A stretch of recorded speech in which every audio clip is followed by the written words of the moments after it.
ওই গাছে করে আম লাগাইছি, ওই যে ওখানে বাথরুম লাগাইছি। বাথরুমও লাগিয়েছেন? কি করবো ভাই, তাজ্জব বিষয়। বিয়ে আপনি করতে পারেন না, এটা আপনার দুর্বলতা।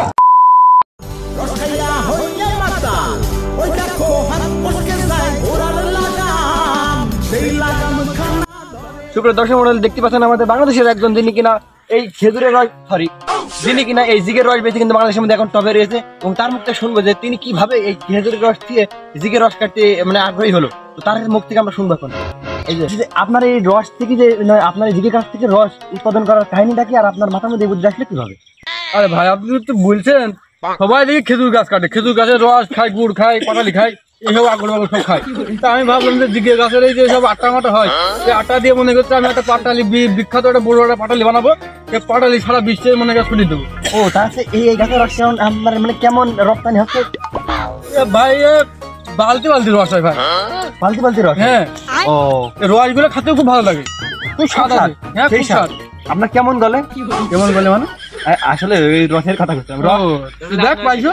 হ্যাঁ এই দেখেন ভাই গলছে না কেমন, দেখতেই পাচ্ছি তো। আদৌ সম্ভব এসব? হ্যাঁ আপনি মানে মানুষের মধ্যে প্রথম না? হ্যাঁ প্রথম। সবই তো ঠিক আছে ভাই, কিন্তু আপনার পাশা তো ভুটে।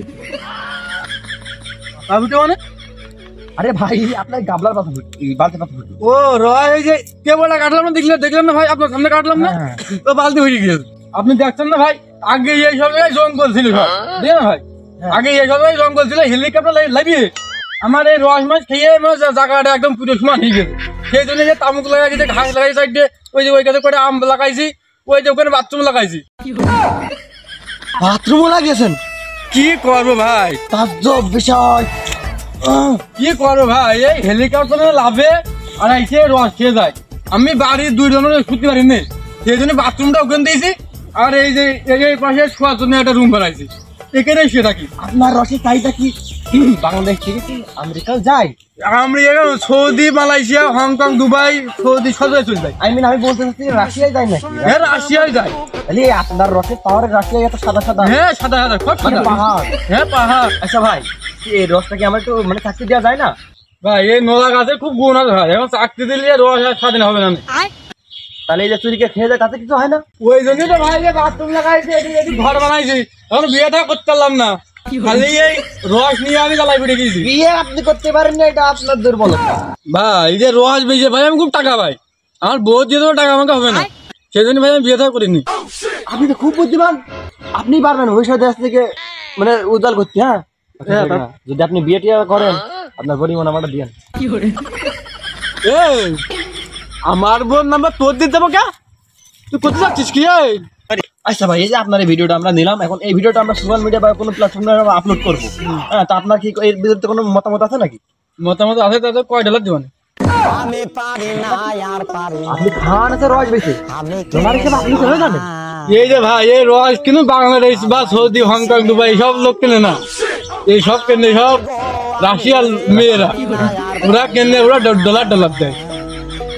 যাই হোক এখন আপনার এই ভিডিওটা আমরা এখন প্ল্যাটফর্মে আপলোড করে দেবো।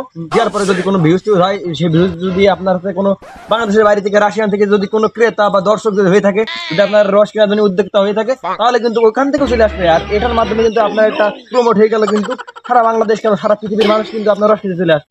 এবার না, 1 টাকার বালতি দেবেন, 1 টাকার বদলে দেবেন, সাথে 1 বালতি জিগের রস, মাত্র 30 টাকা, 30 টাকা, 30 টাকা।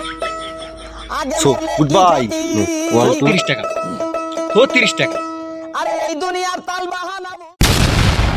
1 2 3 অ্যাকশন। বাথরুম লাগাইছি। বাথরুমও লাগিয়েছেন? কি করবো ভাই, তাজ্জব বিষয়। So good bye. 30 টাকা, তো 30 টাকা।